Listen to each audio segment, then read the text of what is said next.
Buenas tardes, gracias por la invitación también a CIESPAL. Hablar al último cuando todos estamos de acuerdo es como difícil. Sin embargo, quisiera como puntualizar algunas cosas, ¿no? En general estamos de acuerdo en la posición, las posiciones que se han dicho, salvo en algunos puntos, como por ejemplo el que plantea Napoleón. Nosotros sí creemos que los derechos humanos son esencia, son innatos, no es un juego político. La aplicación, el ejercicio del derecho, eso es político. Ahí sí entramos en un juego de poderes, pero el derecho en sí mismo es innato, el derecho en sí mismo es esencia al ser humano, es esencia del ser humano. En ese sentido, la normativa no crea derechos, o sea, porque los derechos están ahí. La normativa lo que hace es reconocer los derechos, o sea, positivarlos, como dicen los abogados, escribirlos. Pero eso no quiere decir que los derechos como tales estén en un juego político o un juego de poderes. Lo que sí está en ese juego político y juego de poderes es su ejercicio pleno. Entonces tendremos espacios en donde los derechos se ejercen con mayor amplitud y tendremos espacios en donde los derechos se restringen, ¿sí? Pero eso no quiere decir que no existan. En ese sentido, Assange, como ser humano, tiene derechos innatos, derechos que le son no solamente reconocidos en tratados, en leyes, en constituciones, sino que son esenciales en el hecho mismo de ser humano. Y luego, claro, la normativa lo que hace es reconocer estos derechos. Como decía María Fernanda y también Napoleón, hay dos ámbitos de análisis. En un ámbito, el derecho humano como tal, y en el otro ámbito, el juego geopolítico. Entonces, la presión del juego geopolítico llevó al gobierno a vulnerar los derechos de Assange. Cuando se dieron los hechos, cuando se sacó de la embajada Julian Assange, fue interesante escucharlo al presidente decir que ese es un acto soberano, ¿no? Y me quedó una frase que decía, al fin y al cabo somos un país soberano. Luego el canciller José Valencia, que me parece una persona muy instruida, de carrera, y no entendemos cómo pudo decir esto de que se le suspenden los derechos de la nacionalidad. En INRED intentamos encontrar la base jurídica de esa suspensión de los derechos de la nacionalidad y realmente no la encontramos. Luego, como la ministra María Paula Romo ofreció, en su primera declaración, ofreció que en los próximos días va a dar mayores detalles y los argumentos, las razones por las que se le sacó de la embajada a Julian Assange. Esperamos como 4 días para ver cuáles eran esos argumentos. Y más allá de la mala conducta no se dijo nada más. Y ahí nosotros como INRED propusimos un comunicado público, un manifiesto que básicamente es lo que hemos dicho aquí. O sea, básicamente es eso. Quisiera profundizar en un tema, el tema de la soberanía. Moreno dice que el acto es soberano, pero el Ecuador en 1980 fue el que elaboró la doctrina Roldós. En 1980 el presidente Roldós convocó a los países de la región andina y les dijo, miren, tenemos que ponernos de acuerdo aquí en que los países donde se violan derechos humanos no pueden argumentar soberanía nacional cuando están violando derechos humanos. Entonces, y esa es una carta que ha servido de guía para la diplomacia nuestra. Nadie se ha atrevido a romper la doctrina Roldós hasta hoy, cuando argumenta el presidente que en uso de su soberanía violenta un derecho. Entonces, para nosotros sí es importante recordar esa doctrina que ha sido el eje fundamental de nuestra Cancillería, de nuestras relaciones internacionales, de nuestro proceder frente a los estados, especialmente en los estados de América del Sur. Y luego viene el tema de quitar los derechos, suspender los derechos de la nacionalidad. Entonces nosotros decimos, a ver, si se suspenden los derechos de la nacionalidad, quiere decir que yo, como ecuatoriano, en algún momento incomodo al poder y se me suspende mi derecho ¿a qué? ¿A ser ecuatoriano? ¿A residir en el Ecuador? ¿A votar? ¿A ser elegido o algo así? No, es decir, el momento que me dicen que me suspenden los derechos de la nacionalidad, lo que me están diciendo es que me suspenden el derecho a vivir, porque la nacionalidad es un elemento también innato a la vida. Es decir, me están diciendo que usted no puede vivir porque le hemos suspendido los efectos de la Carta de Naturalización. Entonces, este tipo de errores para justificar un acto político no resulta verdaderamente horribles. Es decir, empezar a justificar cosas con frases que parecen interesantes, pero que al final nos pueden desembocar en mayores violaciones, no solamente a la persona de Assange, ¿sí?, sino mayores violaciones a otras personas que puedan incomodar al poder. Y aquí es otra cosa que quiero resaltar. El activismo en derechos humanos es esencialmente antipoder. El activismo en derechos humanos es antipoder. Es decir, no podemos argumentar que vamos a defender los derechos humanos desde el poder. O sea, no podemos argumentar que estamos defendiendo los derechos de la población ecuatoriana tomando decisiones desde el poder.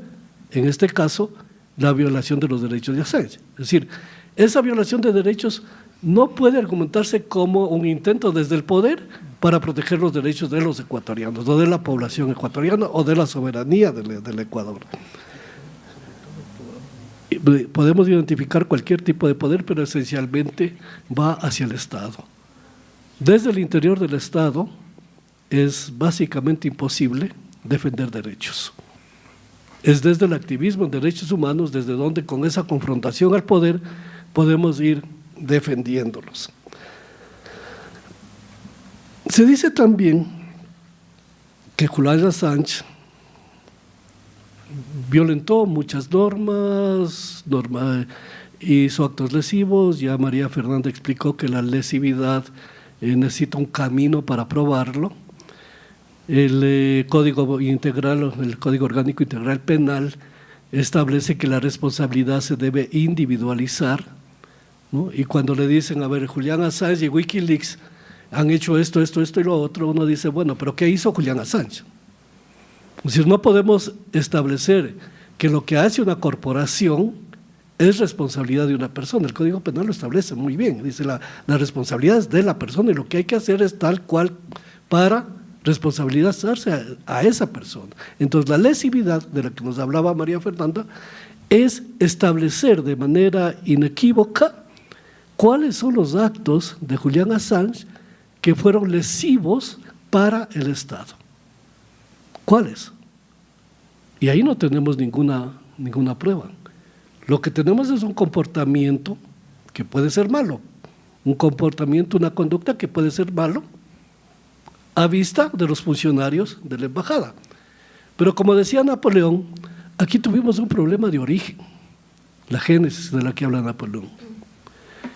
Ecuador, en el gobierno de Correa, estaba construyendo un gobierno de propaganda, una imagen de Estado, una imagen que le interesaba presentarle al mundo de una manera estrambótica, de una manera muy, digamos, ideal. Y en ese mundo de propaganda, en ese mundo de construcción propagandística, el caso Assange le vino con un anillo al dedo y dijo, a ver, aquí le pongo a este señor, le doy el refugio y mi imagen de Estado, de propaganda, mi propaganda de Estado va para arriba.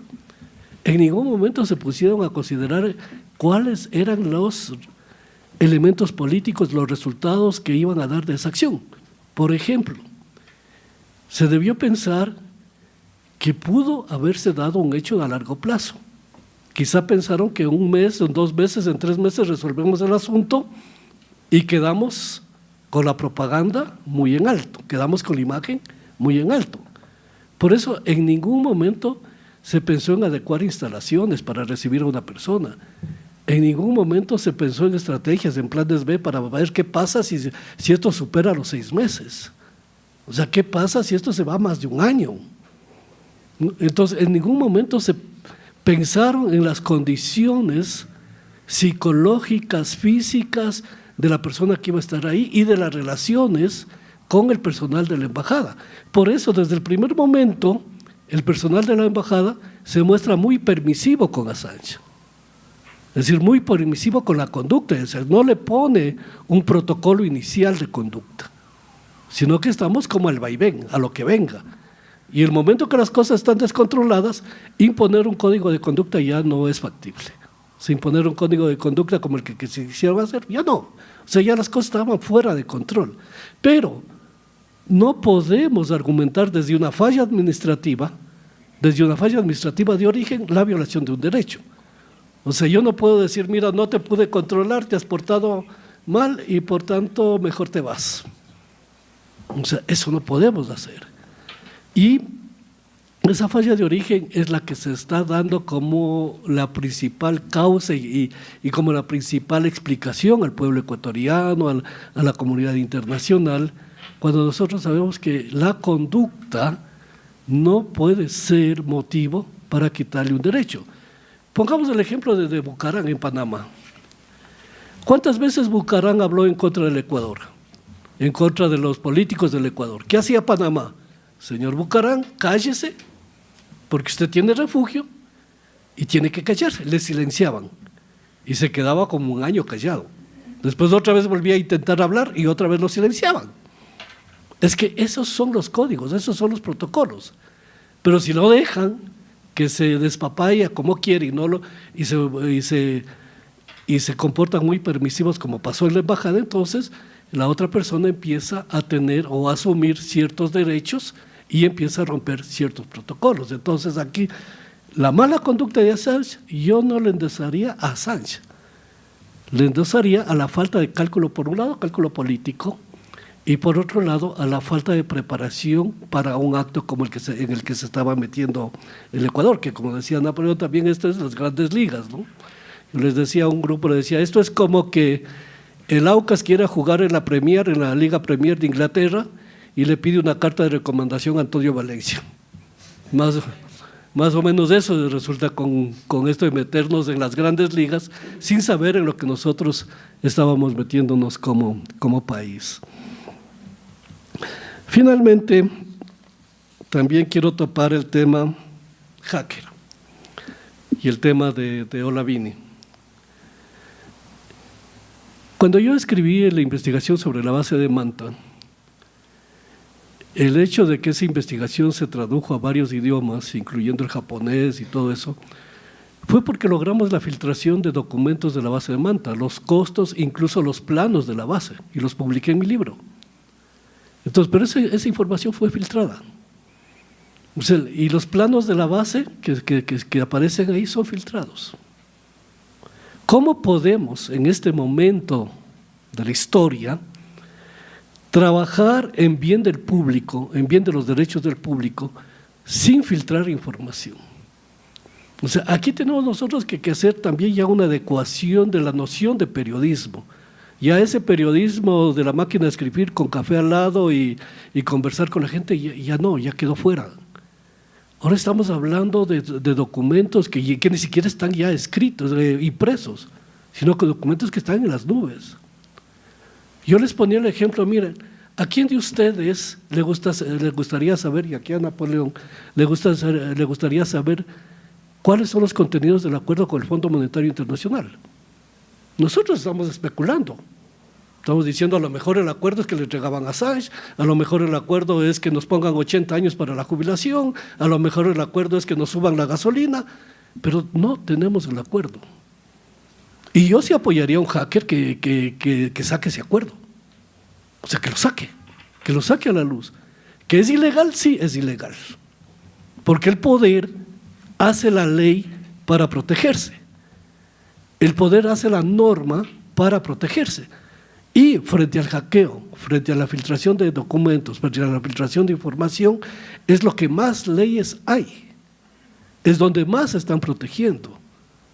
Pero que un hacker saque información, filtre información de interés público y que nosotros podamos entender y comprender las maniobras de los estados que son poco transparentes, eso es legítimo. Y nosotros apoyamos la legitimidad de este tipo de hackeo cuando se trabaja en función del interés público. Gracias.